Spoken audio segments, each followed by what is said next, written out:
Good evening. My name is Sue Smerick, and I'm a member of the League of Women Voters of the Ann Arbor area.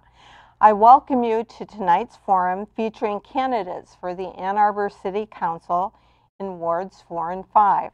The candidates will be on the ballot in the primary election on Tuesday, August 7th. We are broadcasting this evening from the studios of CTN in Ann Arbor. The League of Women Voters is pleased to be sponsoring these forums. The League is a nonpartisan grassroots organization that does not support candidates or parties. We do take stands on issues that we have studied. One of the League's important goals is to assist voters in making informed choices at the polls. That's why we're having this forum tonight. Volunteers from the League of Women Voters are facilitating tonight's forum. Our moderator this evening is Jeff Smerick, who will explain the process from here. Thank you, Sue, and thank you to our audience for your good citizenship. And now it's my honor to introduce the two candidates for the Ann Arbor City Council from Ward 4, Mr. Graydon Krapohl and Ms. Elizabeth Nelson. And now it's my honor to introduce the two candidates for the Ann Arbor City Council from Ward 5, Mr. Chuck Warpehoski and Mr. Ali Ramlawi. Thank you, candidates. The forum today will have this format. Each candidate will have an opening statement of up to 90 seconds, minute and a half. Each candidate will have a closing statement of up to 1 minute. In between, the moderator will ask the questions which came from the Ann Arbor community. Each candidate will have 90 seconds to respond to a question. At appropriate times, the timers will hold up their paddles with the amount of time remaining and then finally a stop sign. And candidates, please stop when indicated in order to give everyone an equal opportunity to participate.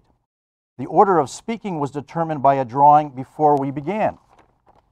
Opening first from Ward 4 will be Mr. Krapohl, who will also close second within the Ward 4 cluster. Candidate Elizabeth Nelson from Ward 4 will open second and close first within the Ward 4 cluster. Among the candidates from Ward 5, Mr. Ali Ramlawi will open first within the Ward 5 cluster and close second within the Ward 5 cluster, and Chuck Warpehoski will open second within the Ward 5 cluster and close first within the Ward 5 cluster. Now, isn't that very clear? Okay. Our timers are League members Sally Allen and Paige Silence. Mr. Krapohl, we're ready for your opening statement. Thank you. First, I'd like to thank the League of Women Voters for hosting us tonight and for the other panel members for being here. My name is Graydon Krapohl. I am the Democratic member currently on the City Council for Ward 4. I'm running for re-election because I believe in the importance of public service and improving my community and in helping people find solutions to their problems. I was born here in Ann Arbor. I was raised here as a young child, and I graduated from the University of Michigan. My wife and I returned to Ann Arbor to live and raise our daughter 12 years ago. As a veteran, I think I bring a very different perspective to council that draws on my diverse background and experience in representing the residents of the 4th Ward. Through my service in the Marines, I learned early that integrity is the cornerstone of character, that duty, honor, and commitment are paramount for service, and that listening, respect, and teamwork are essential for success. These are not just words to me, but I bring these values with me not only in my daily life, but in my role as an elected official on every day. As a community, I believe we have been very successful, and many of it has been due to our past policies and processes. I believe the conversations we are having now and the decisions being made will determine the direction of our entire community and our future success for years to come. Thank you, and I look forward to our discussion tonight. Thank you, Mr. Krapohl. And now, Ms. Nelson, may we have your opening statement? I'd also like to thank the League of Women Voters for hosting this forum tonight. My name is Elizabeth Nelson, and I'm running for Ward 4 City Council. I trained as a lawyer, and I passed the Michigan Bar in 2000. I lived abroad for 4 years, and I've lived in Ann Arbor since 2004.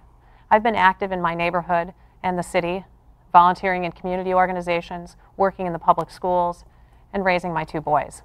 More recently, I got a master's degree from U of M in education studies with certification to teach, and I currently am a short-term and long-term substitute teacher. I see that our city is full of talent, skills, and wisdom, and I feel that our city should be listening more to our residents, doing more to engage them in our decision-making. I'm running for City Council because I want my City Council member actively engaged in thoughtful and serious discussion of our city policies and the impact on Ward 4 residents. I believe the buck stops at Council, or at least it should. The current majority on Council has stifled conversation that should be happening, rejecting questions and concerns as unnecessary and a waste of time. I believe constructive and thorough discussion among elected council is our primary representation. I'm honored to have received the endorsement of Huron Valley and Michigan chapters of the Sierra Club, and I'm proud that they see me as a strong voice in defense of our city's parks and natural resources. I believe I would be a strong voice for Ward 4 residents, and I hope you'll vote for me. Thank you, Ms. Nelson. Mr. Ramlawi, may we have your opening statement? My name is Ali Ramlawi, and I am running to represent the 5th Ward on City Council for the next 4 years. I have lived in Ann Arbor for almost 20 years, but my roots go back to 1985 when I worked in my parents' grocery store, Ralph's Market, at 709 Packard Street, and then later at Jerusalem Garden, which I took over in 1993. As a small business owner and resident, I agree with many in our community who feel their concerns are heard but not listened to by our current council, and that our city's actions do not reflect the wishes of the residents and small business owners. I would like to pursue an honest dialogue with members on council that results in a fair debate on critical issues like affordability and balancing our city's priorities with fiscal responsibility, in addition to supporting our local small businesses. For more on my campaign, please visit my website at voteali.org. I'd also like to finish by thanking the Women League of Voters for hosting this forum to help educate the voters on their best choice, August 7th. Thank you, Mr. Ramlawi. Now, Mr. Warpehoski, may we have your opening statement? Thank you. And I'd also like to thank the League and also thank for the voters who are tuning in and making an educated vote for August 7th. My name is Chuck Warpehoski. I am the Democratic City Council representative serving Ann Arbor's 5th Ward. I've been in this role for 6 years now. And whether it's my work on council, helping the community get our roads fixed, help deal with pedestrian safety, or deal with the many constituent issues that come up every week, to my work and my day job at Interfaith Council for Peace and Justice, where we work to bring people together across their differences around concerns about racial equity, protecting the environment, and preventing violence, to my volunteer work in the community, like volunteering in the schools and being an adopted park steward. My life is given to service, and Ann Arbor is a great community to serve. We have neighborhoods, parks, education opportunities, cultural amenities, a healthy economy that are the envy of the state, in fact, the country. So we are a very great place to serve. And what I bring to my work is the ability to get results on the issues that face Ann Arbor, from the ability to start fixing our roads rather than watching them fall apart, from lining up money for affordable housing to start to address the problem, and getting into the courts and a stronger dioxane cleanup standard. I have the results to address the community's issues that Ann Arbor faces, and that's why I'm asking for your vote on August 7th. Thank you, Mr. Warpehoski. Now, candidates, thank you for your opening statements. We're ready for the questions. We're going to start off for everyone with some ward-specific questions. The first one goes to you, Mr. Krapohl. The South State Street corridor in Ward 5 is a gateway, the South State Street corridor in Ward 4 is a gateway into Ann Arbor. What changes would you like to see the city make in this area? I think it is a gateway, and I think one of the important things is that is being looked at now is actually the design of the corridor itself in terms of the roads, especially that area near I-94 up through Briarwood Mall, up to where the new U of M athletic facilities have been put in place. I don't think for anyone traveling along there it works at all, whether it's a bus, whether it's car, and especially if you're not a pedestrian or if you're riding a bicycle. More than once, I've had people tell me about how perilous it is to try and go across and actually get to the Ellsworth area if they're trying to walk or if they're riding a bicycle. I think what we need to do is look at better means, probably remove those medians that are there and try to streamline the transportation and the routes that go down through there. I don't think it's going to take, it's not a process that came up overnight. It's been that way, I think, for probably about 30, 35 years. So it'll take a while to fix it and, to get the funding in place and to make the necessary changes. But I think overall we need to make it more pedestrian and cyclist friendly and make it more multimodal in terms of being able to allow multiple types of transportation, easy access up and down that corridor. Thank you, Mr. Krapohl. Ms. Nelson, same question to you. What changes would you like to see in the South State Street corridor in Ward 4?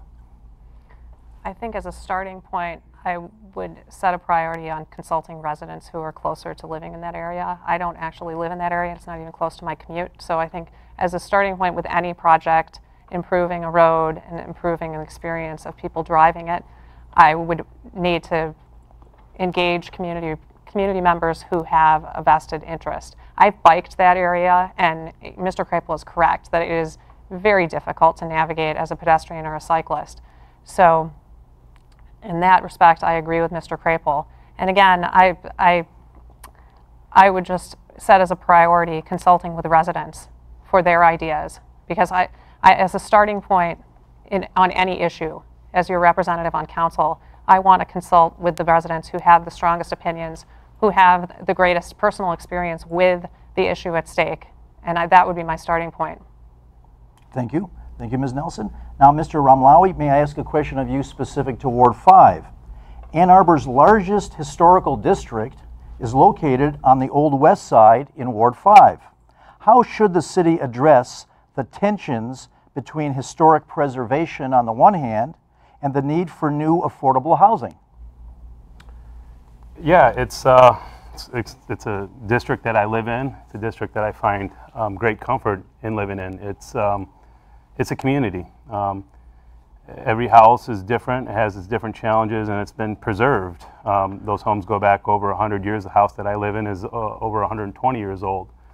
So there is a challenge to maintain the character of the neighborhoods, but still allow for new development, new residents.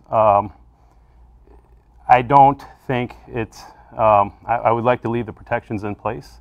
I would like to make it, though, easier for residents to do repairs and improvements to their house. I think it's cost prohibitive in some senses if you want to replace your windows to more energy efficient windows or doors. It's cost prohibitive, and it keeps people from modernizing their homes to more energy efficient and environmentally sensitive materials and construction costs that keep people from maintaining their homes. That district, I don't think there's a whole lot of room for new development. There's some infill somewhere. I think we need to look at ADUs. I think we need to reduce the tapping fees for water for those type of developments. We passed a resolution allowing for ADUs, but we did not look at the fees that prohibit residents for building carriage homes and in-law houses. So we need to look at reducing and eliminating those fees. Thank you, Mr. Ramlawi. Mr. Warpehoski, how would you address the tension between historic preservation on the one hand and the need for new affordable housing? Absolutely. I think it's a really important question. For my part, our historic districts are gems in our community. They provide immense value, not just for the residents in those neighborhoods, but for the entire city in terms of the character and the charm that they create. So I think where we have existing historic districts, those should absolutely be protected and not touched.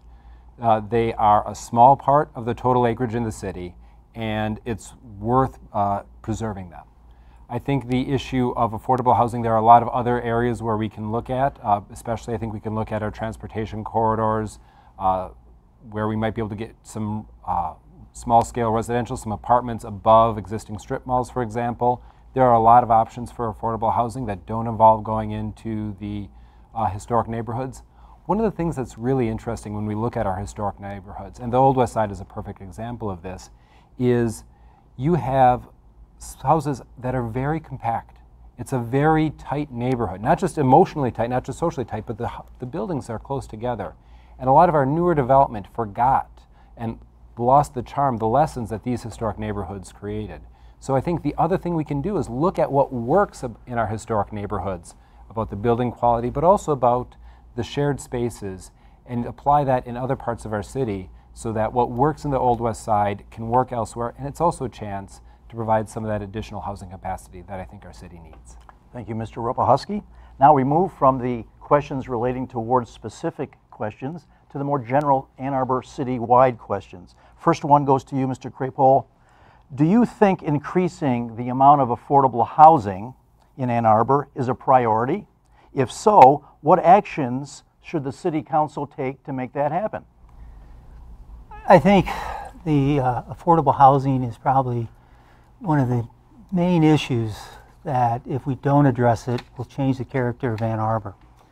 The lack of affordable housing will change our economic, our status, our diversity within the community, and I think the failing to address it, either both in the short-term solutions and with long-term solutions, we're going to lose the very essence that makes Ann Arbor Ann Arbor.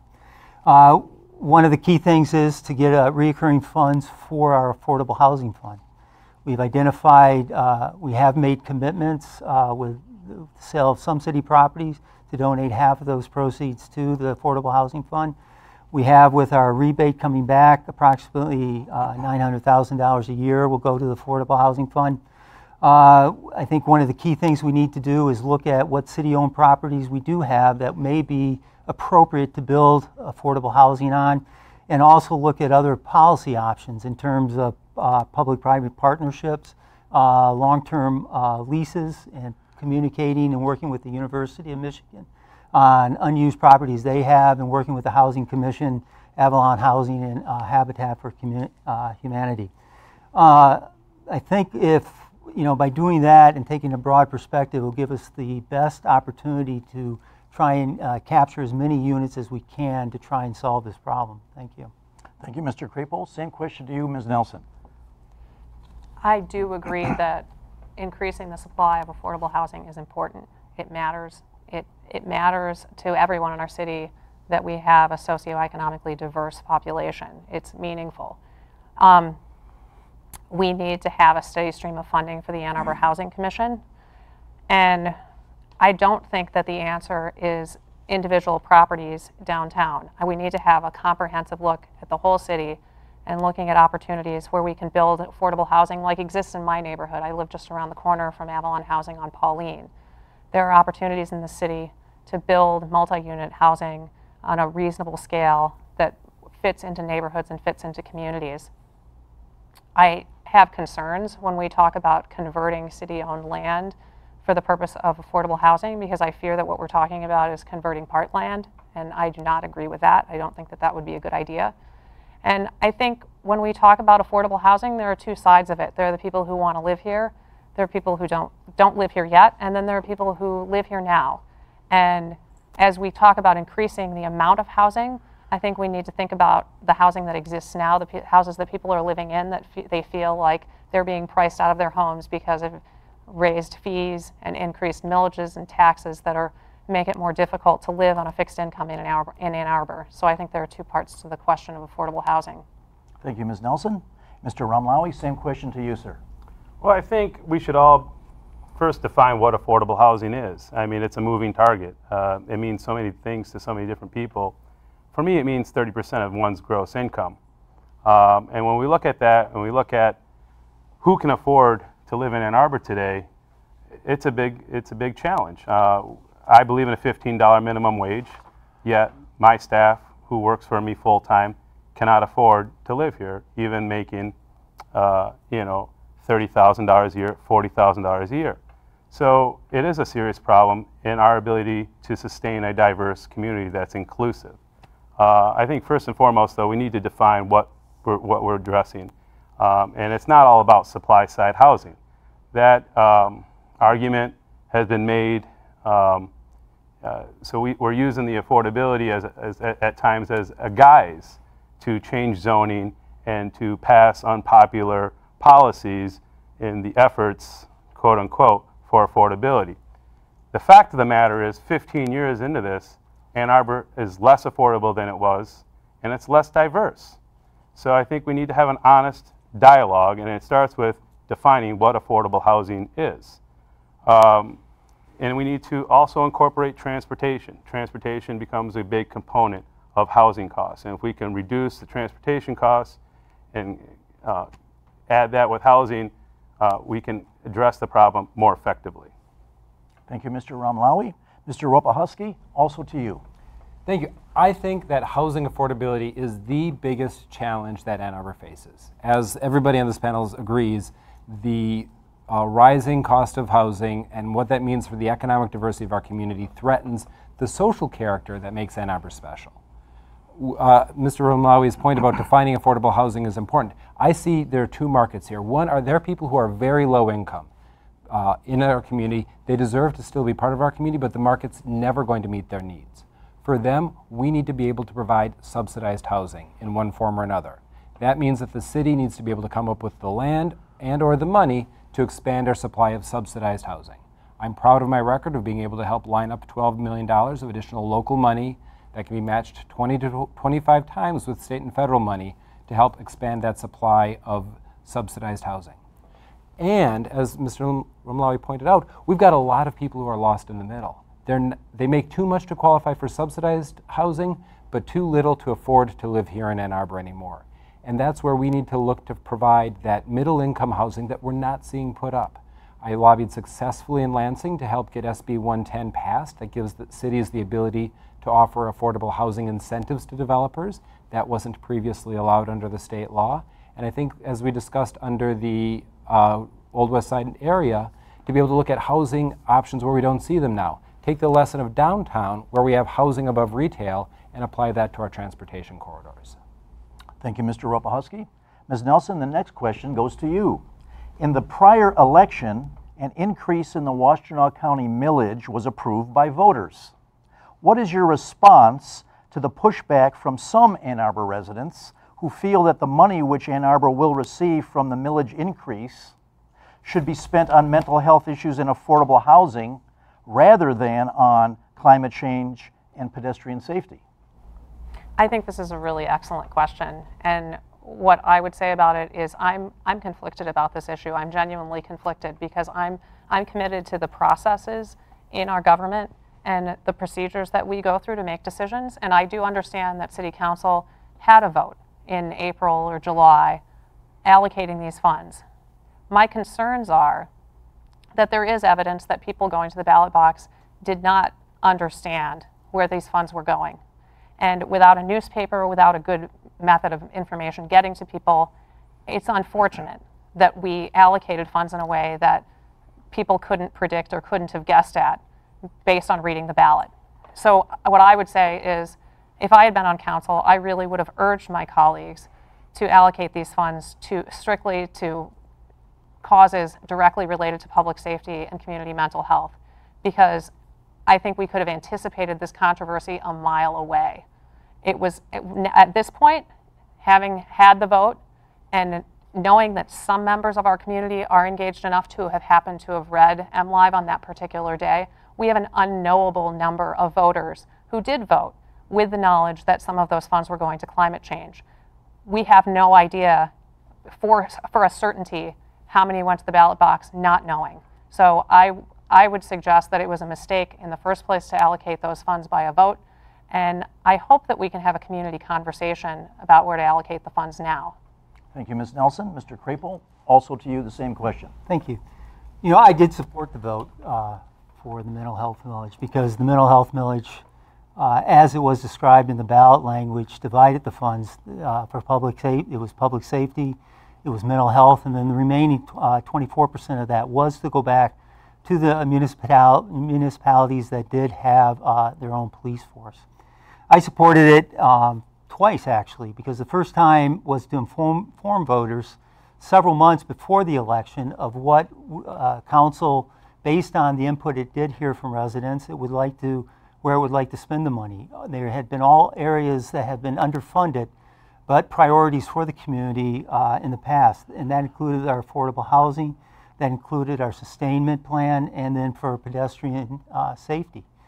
The important to understand is that the 3 areas chosen were based on our community priorities. They weren't something that the council had come up with, but they've been stated priorities.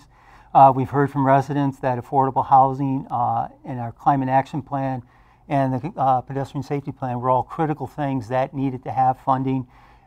And there aren't necessarily other sources for funding to come out of the general fund.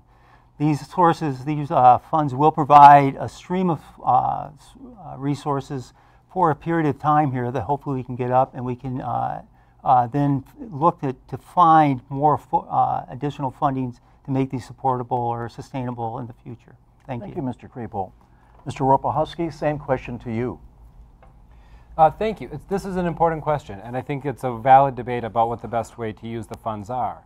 I do think that the City Council was being responsible to allocate how we were using that millage before the vote, to tell voters what our intentions were, rather than to leave it as a slush fund after the fact. I've heard my opponent say that he would recommend making the decision every year or putting the money into roads. Those might be valid things. I think we did the right thing by letting voters know our intentions before the vote. I think it was a good step for transparency. The issues that came up are the issues that we have heard from the community every budget cycle, that these are our unfunded priorities in our community. The biggest priorities where we haven't been able to meet them. And so the allocation to these 3 areas was one that responds to expressed and organized community wishes.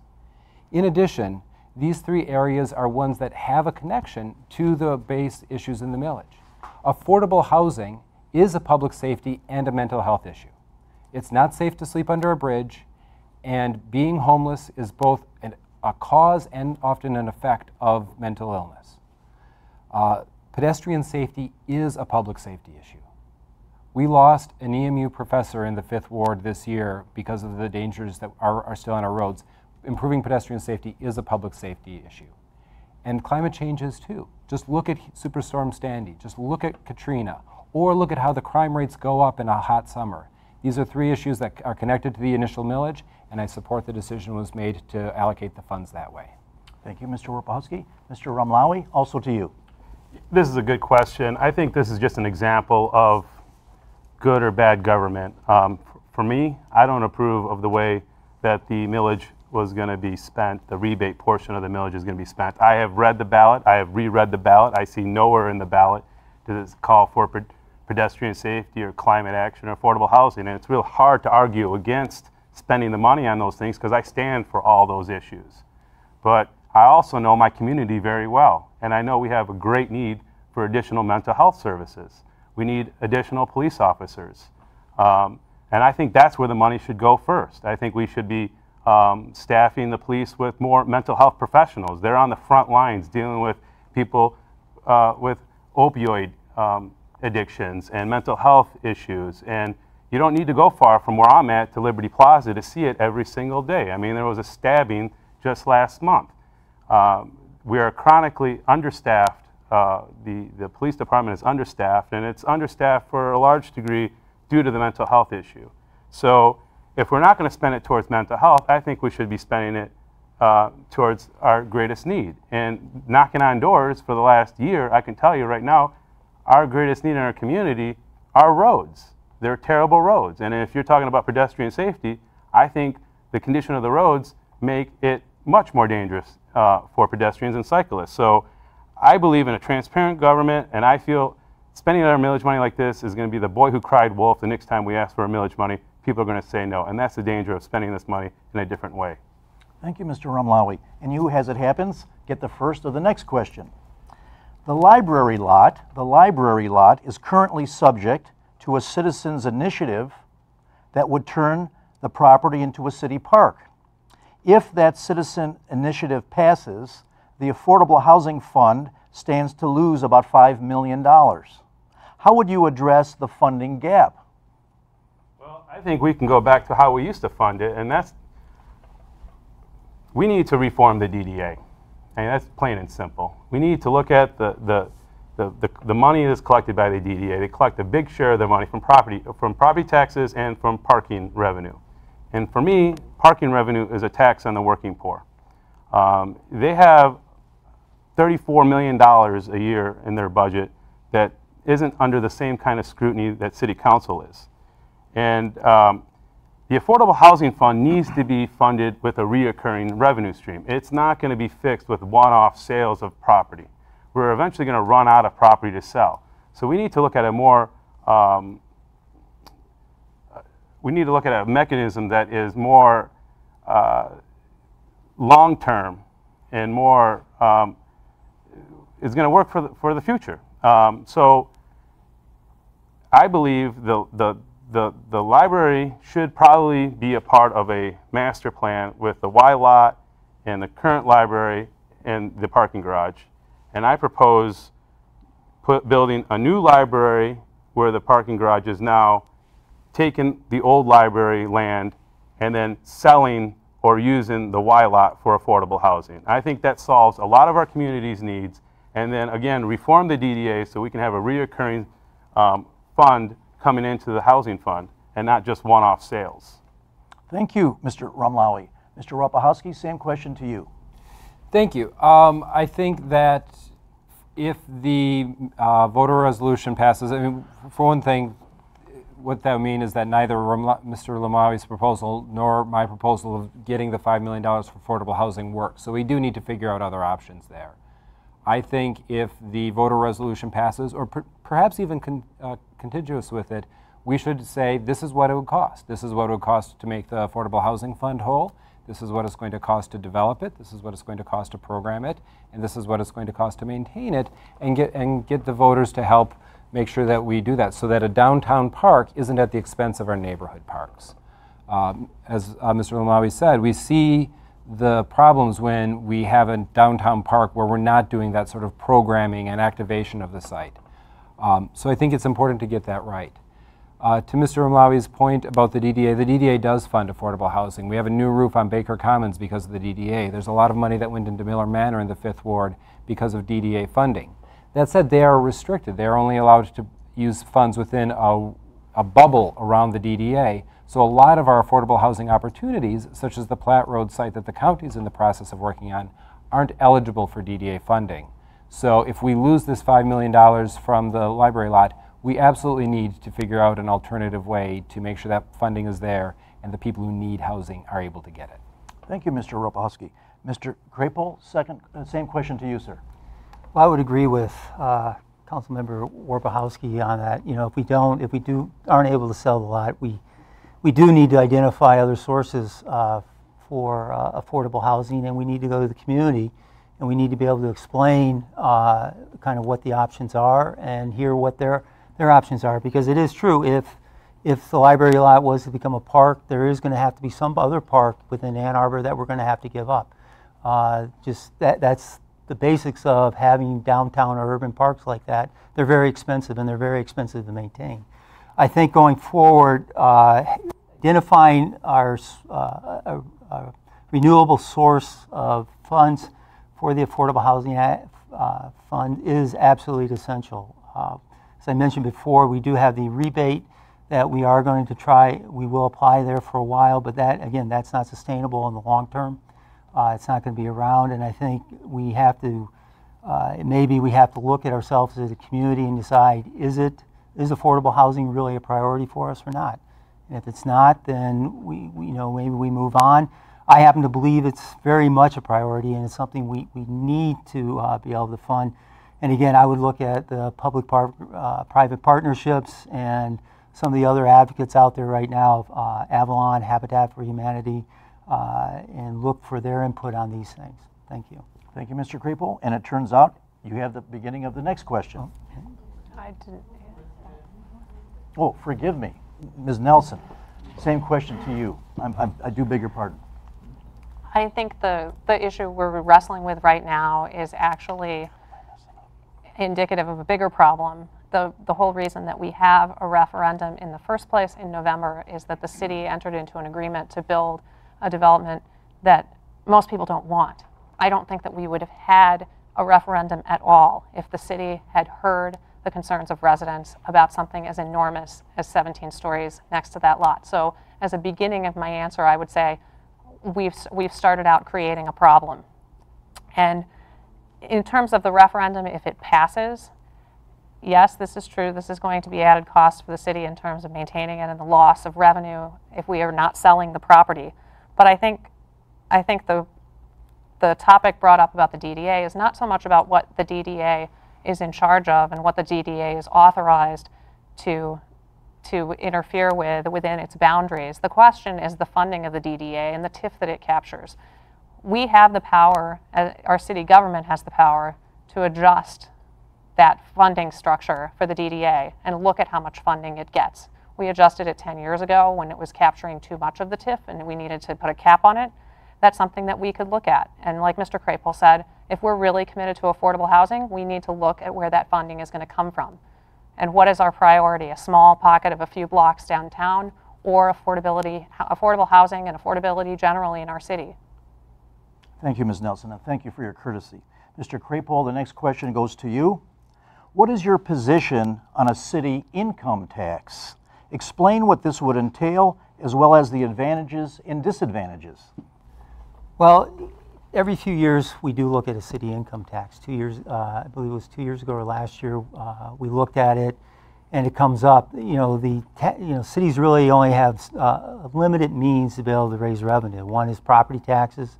They can do income tax, or the other is through millages. They can't exercise sales taxes, sport ticket taxes, or anything like that. Those are restricted by the state. I think in this time, in looking at the income tax, there are trade-offs for it. If you choose to have an income tax, there are things you give up with the property tax. And I believe the analysis this time, looking around, is it wasn't going to be a net gain for the city. My view is that we need to consider an income tax I think it's good to look at every 3 to 5 years, because conditions can change, regulations through Lansing can change, and maybe the opportunities become then to look at both either having a partial property tax with a partial income tax. But this last time we looked at it, it wasn't feasible. That we were going to give up more, and it wasn't felt that there was going to be a continuous source of income from that, or predictability for the city that currently property taxes provide. Thank you. Thank you, Mr. Krapohl. Ms. Nelson, to you now. What's your position on a proposed city income tax? I would oppose that, just based on the conversations that I've had with ward residents. I'm gratified to hear Mr. Krapohl say that it hasn't been feasible when it's been looked at before. The residents that I've talked to are concerned about taxes and taxes going up. And I appreciate the concerns about a revenue stream, and we do need a revenue stream, and we're struggling now because we're paying for more things than we can afford. We have special projects that we're focused on. We have art on the bridge. We have things that residents look at and wonder, are these our priorities? Are these the things that we're really paying for? And so I think it's very challenging to ask residents to pay higher taxes until we get our priorities straight and our budgets are really reflecting the basic services that people need. Thank you, Ms. Nelson. Mr. Ramlawi, same question to you, sir. Well, the cornerstone of my, hopefully, position on City Council is to be an advocate for social economic justice. I mean, that's the cornerstone of all my decisions. And I believe in income taxes is a regressive form of tax. It's going to punish the working class the most.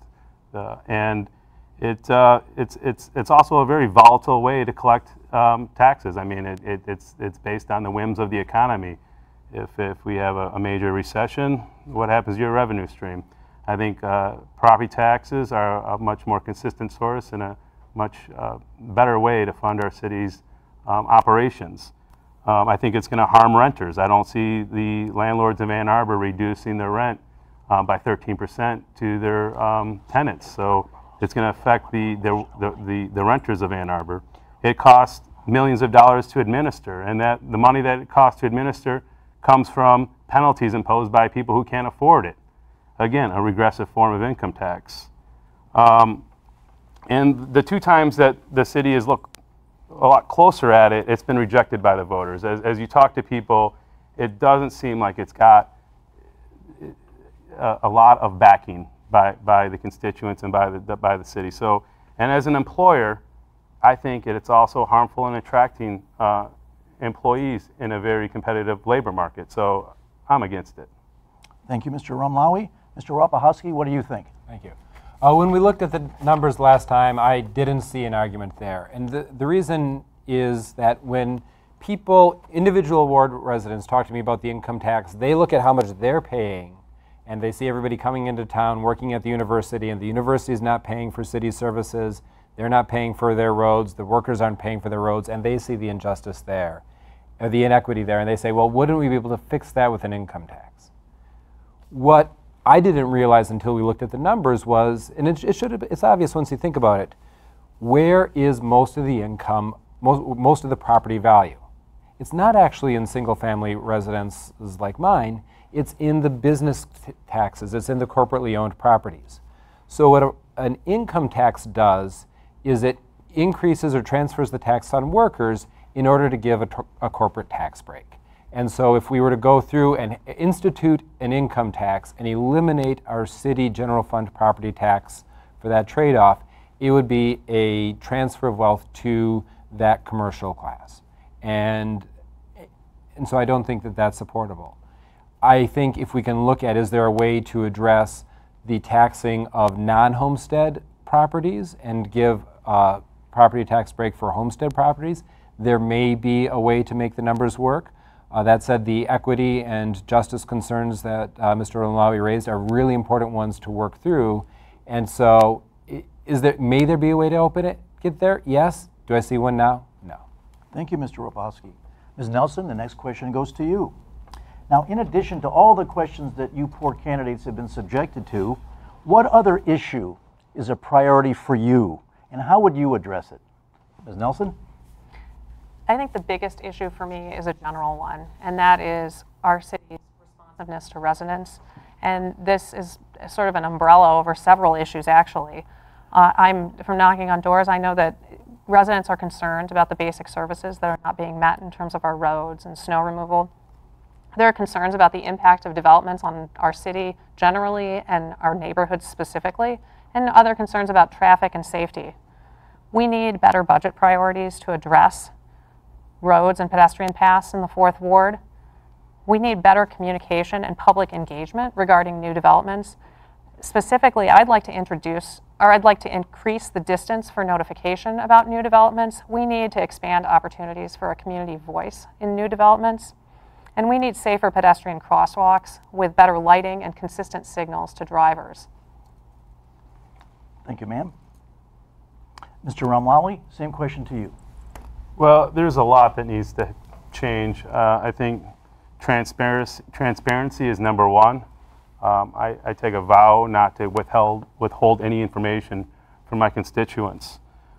Fiscal responsibility is another one. I think we need to quit hiring as many consultants and start listening to constituents. Our infrastructure is in poor shape. We pay a lot of taxes, and our city services have been cut. And they were cut quite a bit during the Great Recession. We're out of the recession. Tax rolls have increased. The services did not come back. We're finding other ways to spend that money instead. I would like to find ways to support small local businesses. I think it's time, it's overdue, in fact, to reform the DDA. Their original mission has been accomplished. It was accomplished 5-10 years ago. And I think it's time to reform the DDA so that it can better address tomorrow's needs, not yesterday's. So, and then working with, the artists and working with the creative class so we can have a community that's more diverse. I feel that we don't have a community that can sustain itself for much longer. If we can't have a city that people can afford to live in and work in, we're not going to have the community that we fell in love with. So it's really important that we do something in order to maintain a part of our population that does the heavy lifting for our community. Thank you, Mr. Ramlawi. Mr. Warpehoski, what do you think? Thank you. For me, there are two issues that come up. One is the roads. We know they're in bad shape. I've been impressed just watching over the summer how much we've been able to make progress for this summer, and I see the value of, one, that we're spending more money than we ever have to fix the roads, and 2, that we're spending it smarter, doing more preventative maintenance to keep the pavement in good condition, kind of like changing the oil on your car. So that's one issue. I'm proud of the progress we've made, but there's a lot more to do. We've started with the major roads, but our residential roads still need a lot of work. The other issue is on the environment. The 5th Ward is the ward that is most affected by the Gelman plume. We've been able to successfully push the state to strengthen its drinking water standards for 1,4-dioxane, and we've had to fight at it, but we've gotten at the bargaining table in court to push for a stronger cleanup and better monitoring of the pollution. So keeping going on that to make sure that our water is protected. Also with the environment, one of the challenges we've faced is there have been tax disincentives for putting on residential solar. This is something that I'd lobbied on, and we'd worked with our congressional delegation. Earlier this month, we had a bill passed in the House that would exempt these small-scale solar arrays from taxation for their initial owner. And so looking for how do we build in this environmental infrastructure. Ann Arbor's a tree city, Ann Arbor's a green city, but there's a lot to do for us to live up to that label. Thank you, sir. Mr. Krapohl, what do you think? I would agree. I think I have two primary issues. The one is the roads. We have added, I would agree, I think we're proud of where we've come from. Michigan has been last in funding roads for more than 40 years, or near the bottom. And our roads, the condition they're in, didn't just happen overnight. It's been a 40 and 50-year plan. In fact, Act 51 came out of the late 40s, where there was a need to recognize that there needed to be some type of central funding for roads. They were so bad. I think we're doing it smarter. We've instituted the pavement management plan that actually rates our pavement and lets us, so we can have a plan and know where we need to go and how to maintain it. As been mentioned, we're moving from all the major work that's been doing on our major streets to our neighborhood roads. And then what's not realized, we have added about $4.3 million to the budget for roads, and that money has come from our economic growth. The second major issue is one of equity. And over the last 3 years, I've had an opportunity to be able to work with the Human Rights Commission, looking at the establishment of a commission, civilian police commission, to help provide oversight and advice to the police to try and improve communication and the work between our police department and different groups, individuals and groups within our community. And the ultimate goal of that is to make sure that everyone feels that they're treated fair and equally, no matter who they are, where they come from throughout the community. Thank you. Thank you, Mr. Krapohl. I'm told we have candidates. Time for one more question. So, Mr. Krapohl, to you, sir. What made you to decide to run as a candidate for the Ann Arbor City Council? What difference do you think you can make, and why? Well, I decided to run, as I said in my opening statement, that I believe in public service. I always have, and I believe that, especially at the local government, the decisions made and the actions taken directly influence and impact our daily lives, no matter what. It has the greatest influence there. I believe in serving my community and trying to improve it wherever I can. And I believe in helping people, and that's something I try to do throughout my service on City Council at this point. I believe in serving my constituents and helping them find answers and solutions to their problem. As I mentioned earlier, service is in my nature. I believe I've done it my entire adult life, whether it was service in the military. I've volunteered in every community I've lived in, no matter where that's been, in an effort to try and make it better. I initially got involved with local government through trying to work with my local neighborhood association, actually starting it and working through a number of issues we had as a neighborhood to try and make it a better place for all our residents. As I said, I do believe the conversations we're having now and the decisions we're making will have tremendous impact in the years to come.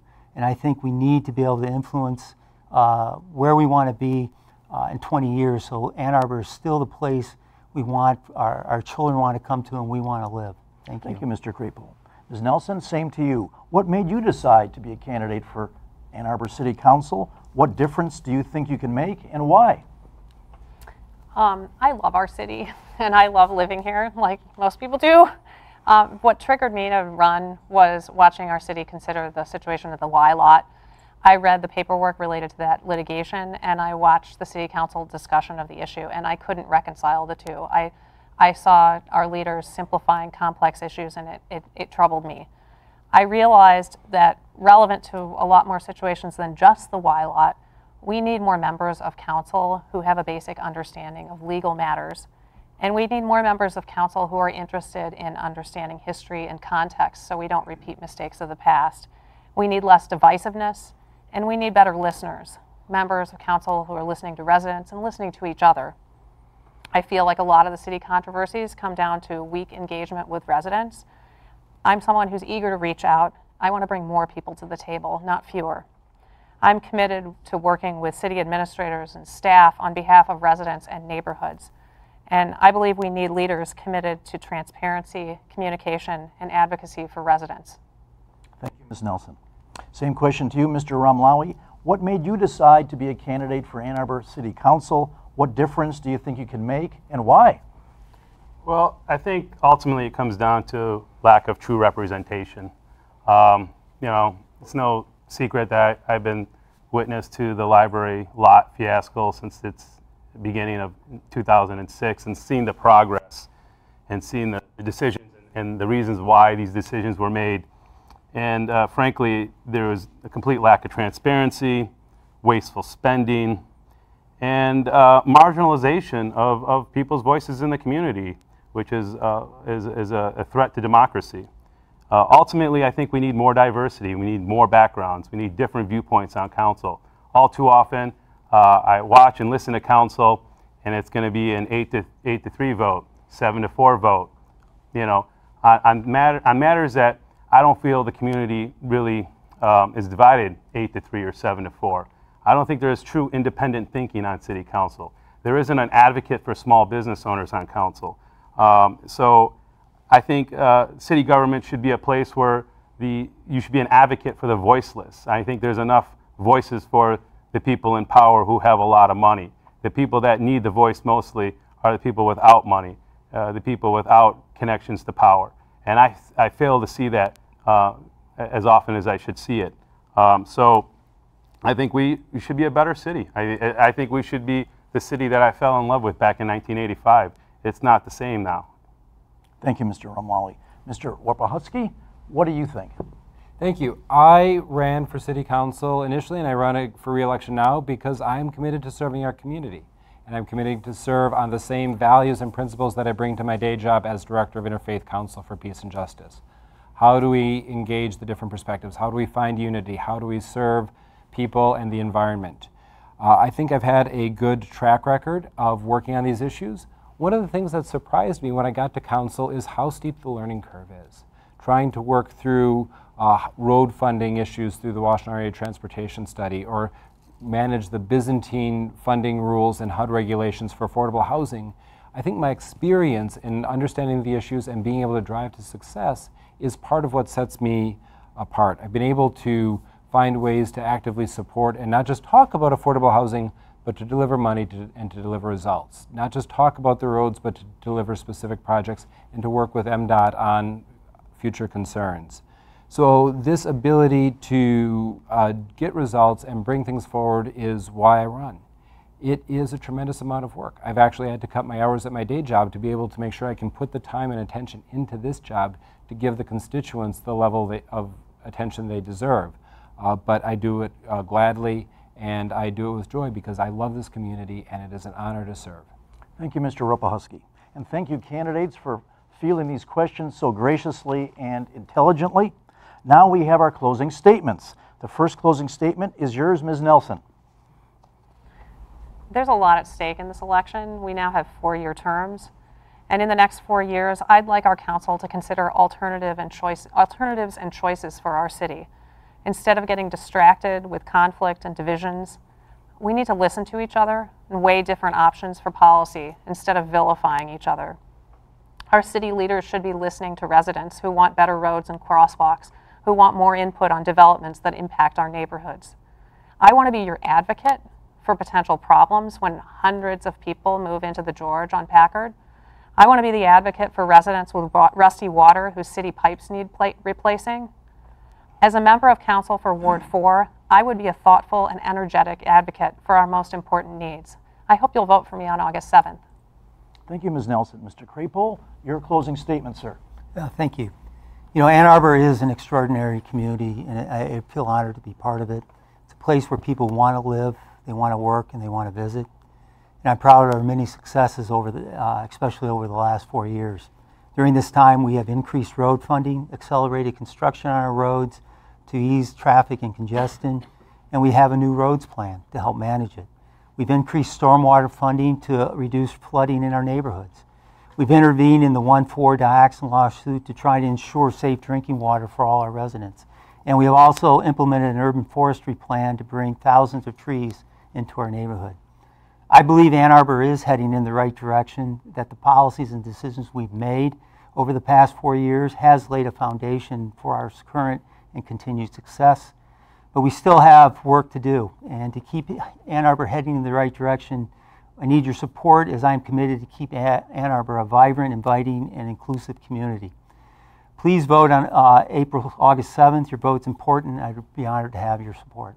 Thank you, Mr. Krapohl. Mr. Warpehoski, may we have your closing statement? Thank you, and thank you again to the League of Women Voters for hosting this. What's refreshing to me about this forum and how it's different from everything we're seeing about in Washington is, even though we disagree on some things, there's agreement around this table about the issues that face Ann Arbor. Infrastructure, especially roads, housing affordability, environmental issues, these are top of mind for all of us. I think what sets me apart in this election is that I have the track record, both on and off council, of being able to deliver results for these. Increased funding for affordable housing, changed laws in Lansing to allow incentives for developers to provide affordable housing in their units, improved road funding and improved techniques for maintaining our roads in good condition. And on the environment, the success in getting laws changed regarding solar taxation and the success in getting at the bargaining table for the Gelman plume.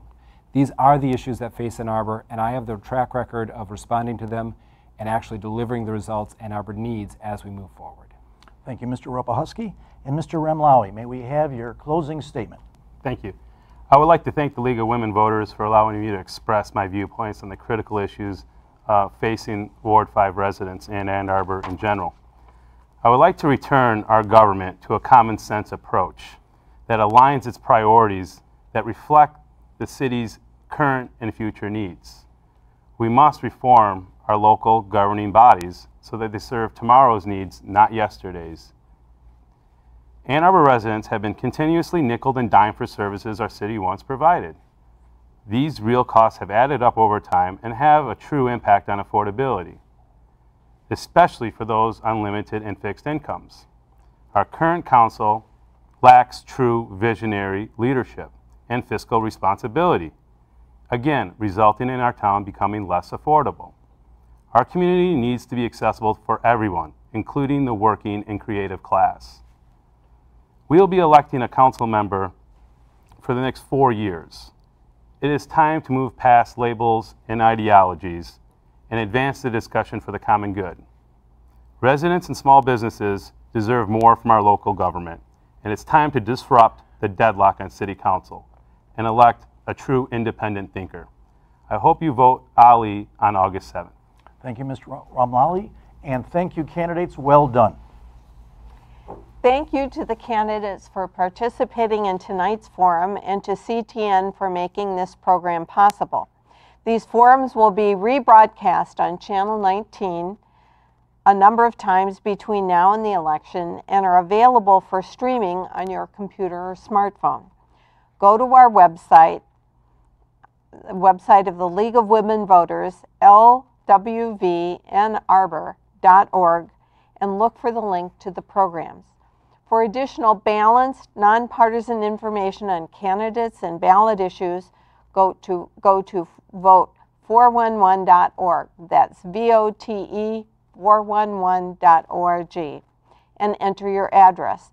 There you will find information on the candidates and ballot proposals that will appear on your ballot. Be sure to vote in the primary election on Tuesday, August 7th. Good night.